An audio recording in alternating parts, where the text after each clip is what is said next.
selesai Nobel. Karena itu saya ceritakan kepada dia, ini sangat penting tempat ini, saya bilang begitu. Kita mau datang ke sana dan kamu harus antar saya gitu. Akhirnya ya sudah. Itu contoh ya. Iya. Bagaimana mereka itu. Makanya begitu kita datang ke sana itu tidak banyak yang berkunjung. Sepi gitu. Jangan lagi ini ya, tempat parkir pun tidak ada di situ. Jadi itu menunjukkan memang tempat yang mungkin jarang juga orang datang gitu ya, dianggapnya kayak apalah gitu. Ya, tapi kan di sisi lain Erdogan kita tahu sering menyuarakan kejayaan masa lalu Turki ya sebagai pusat peradaban Islam yang oleh lawan-lawan politiknya disebut sebagai upaya untuk membangun Turki baru atau Neo Utsmani. Bagaimana Ustadz Ismail melihat hal ini?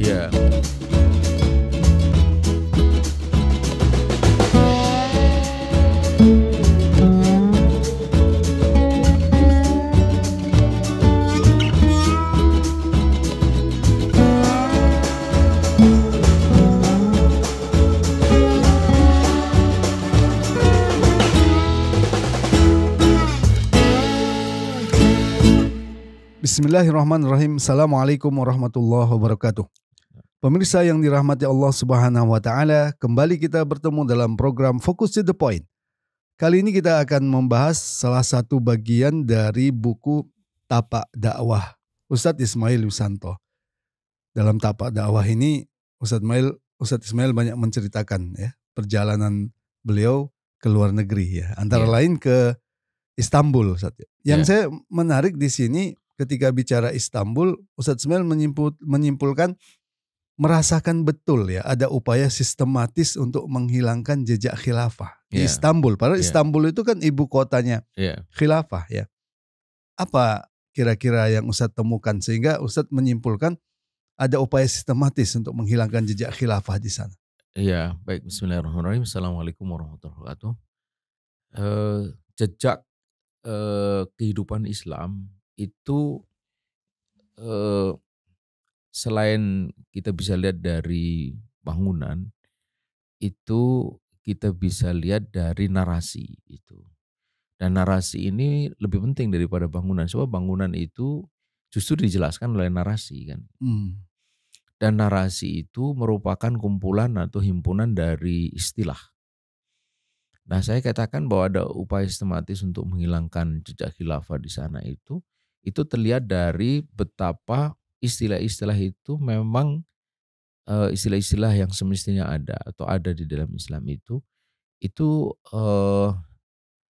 disisihkan atau dieliminasi gitu, dihilangkan. Saya tulis di dalam buku itu guide yang menemani kita di kunjungan yang pertama itu kan kunjungan yang pertama itu menjelaskan ketika kita masuk Topkapi itu begitu rupa dan bolak-balik dia menyebut dengan istilah imperium gitu. Nah, kita yang sudah mengkaji masalah baik dari sisi ajaran maupun dari segi sejarah kan lama-lama risih juga kita gitu. Kalau enggak pernah dia menyebut khilafah, lalu saya sergah di situ kan saya tulis not imperium but khilafah. Tapi dia ngotot dia mau menggunakan istilah khilafah. Itu sendiri buat saya heran gitu, kenapa enggak mau? Jika objektif mestinya it's okay gitu. Imperium for you maybe Khalifate misalnya gitu. Itu kan lebih acceptable gitu. Ini enggak ngotot ya gitu. Wah, akhirnya kita kalau bahasa Jawanya itu utrek-utrekan soal istilah gitu. Tapi belakangan kemudian saya bisa memahami bahwa memang ini istilah yang tak banyak dipakai atau bahkan tidak dipakai lagi. Guide yang saya tulis itu dia adalah sarjana sejarah, sarjana sejarah. Jadi banyak guide itu selain dia harus punya kecakapan bahasa, juga harus punya pengetahuan dan pengetahuan yang paling yang mutlak harus dimiliki oleh guide itu. Ini mereka yang cerita ya, itu adalah sejarah gitu. Makanya umumnya guide itu adalah alumni dari fakultas atau program studi sejarah baik itu di Universitas Istanbul maupun yang lainnya. Nah, bayangkan ya, ini mereka belajar sejarah tapi keluarnya itu begitu rupa gitu. Nah, dari sana saya kemudian melihat bahwa oh berarti memang ada upaya sistematis. Karena bukan hanya soal imperium tadi itu khilafah, tapi juga di dalam banyak lain. Termasuk juga ketika saya jumpai mereka itu enggak pernah sholat gitu. Mereka mengantarkan kita di banyak masjid. Kita tahu ya kalau di sana kan pasti dari masjid ke masjid kan. Habis dari Hagia Sophia pasti Blue Mosque itu, Masjid Biru, habis itu Masjid Biru kemudian ke Masjid Muhammad Al-Fatih, Masjid Sulaimaniyah gitu yang sangat legendaris itu. Nah di Masjid Sulaimaniyah saya nggak tahan, akhirnya saya tanya gitu, why you don't pray with us gitu. Kenapa kamu nggak sholat gitu? Dia bilang I'm working. Saya sedang bekerja, iya ngerti gitu, sedang bekerja karena dia mengkait gitu. Cuma kan bukan itu alasannya gitu. Dan kerja sebenarnya nggak menghalangi ya. Nah iya gitu, wong kerja yang nganter ke masjid Iya. gitu. Sementara jamaahnya juga ke masjid. Nah iya begitu, jamaahnya ke masjid. Nah kemudian saya ini tanya kepada dia, apakah yang begini ini itu lazim? Jadi tidak sholat itu lazim. Dia bilang iya lazim gitu. Lalu dia cerita, saya nanya tapi dia cerita bahwa baru lalu atau beberapa waktu yang lalu itu ada survei yang intinya menanya, Anda ini Islamis atau liberalis. Jadi rupanya di sana itu ada pembelahan besar itu yang disebut oleh mereka itu dengan istilah Islamis dan liberalis. Hasilnya saya tanya 60% itu liberalis, 40% Islamis. Lalu dia cerita di antara yang 40% Islamis ditanya lagi, apakah Anda sholat atau tidak gitu. Ternyata yang sholat itu cuma 20%, 20% dari 40% gitu. Jadi 1/5 dari separuh gitu. Jadi kan kecil sekali. Nah dari sini kita bisa melihat bahwa memang kalau istilah saya itu sekularisme itu masih sangat kuat, membekas di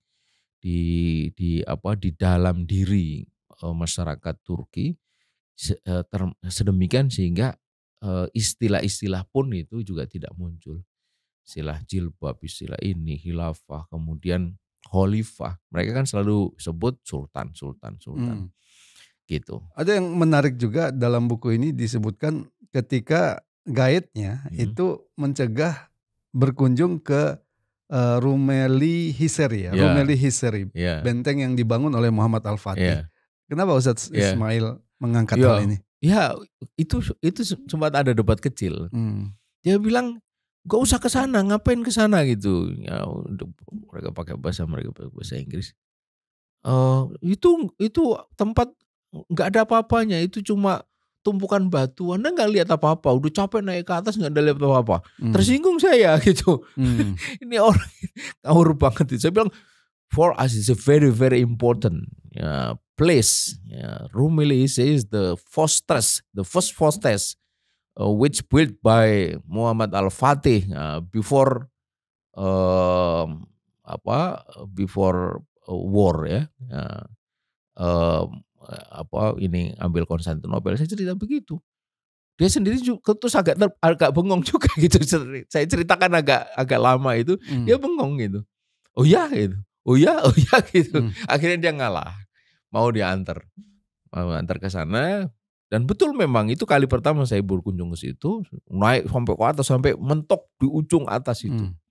Dia sendiri nggak mau, dia tuh di bawah aja tungguin. Nunggu di bawah. Dia sama sekali nggak tertarik.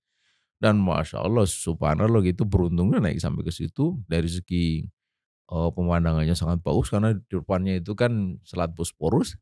Kemudian kita baru mengerti ternyata memang tembok itu tebal sekali. Jadi kalau diceritakan 7-15 meter itu betul juga. Dan itu kebayang oleh kita, itu dibangun dalam waktu 4 bulan. 4 bulan dengan 4.000 tukang itu. Pada masa itu. Tentu ini bukan satu pekerjaan yang ringan. Dan itu dicatat dia ada di sisi Eropa. Artinya itu di bawah kekuasaan Konstantin pada waktu itu. Makanya kan Muhammad Al-Fatih ditegur sama Konstantin.